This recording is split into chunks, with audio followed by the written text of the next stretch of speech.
This is my story.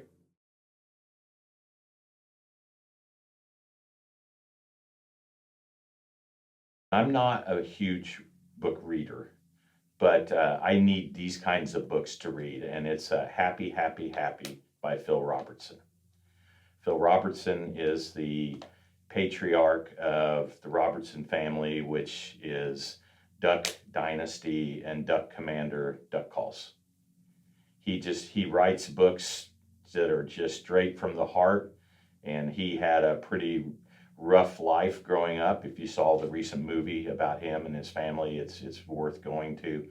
And it just speaks to your heart because he was just an everyday guy that had a love for Christ, did a lot of things wrong, and just got a good woman that got him back on the right path. And I just ordered a new book by him that I just got, and it said, "Maybe I'm wrong, but I doubt it."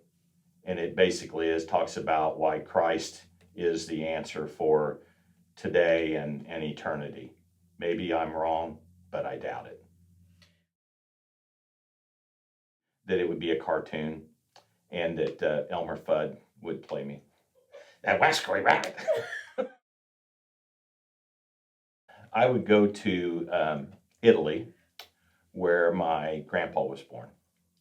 Now, it wasn't Italy when he was born, it was Austria, but it was taken over in World War One, and my grandpa had to put an I on the end of his name and become a Fedrigoni because he was now an Italian, and he moved to the United States when he was a young man.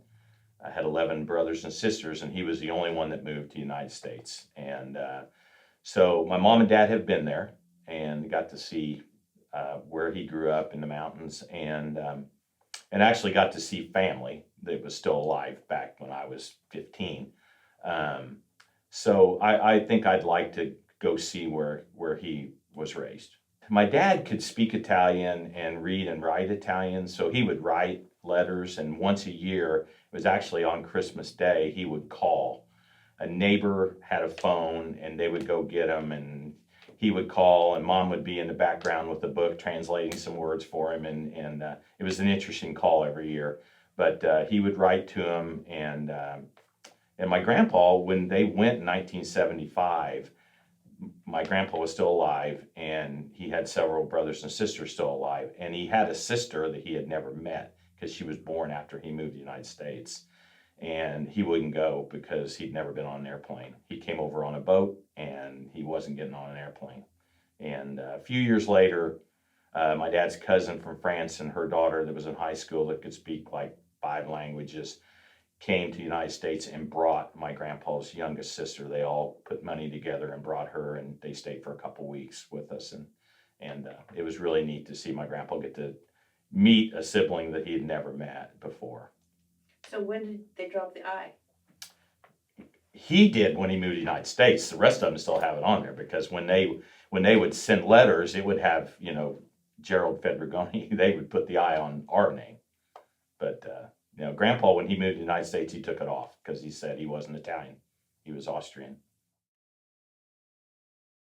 My dad's mother, my grandmother, be the wife of my grandpa that I would just want to go visit where he grew up.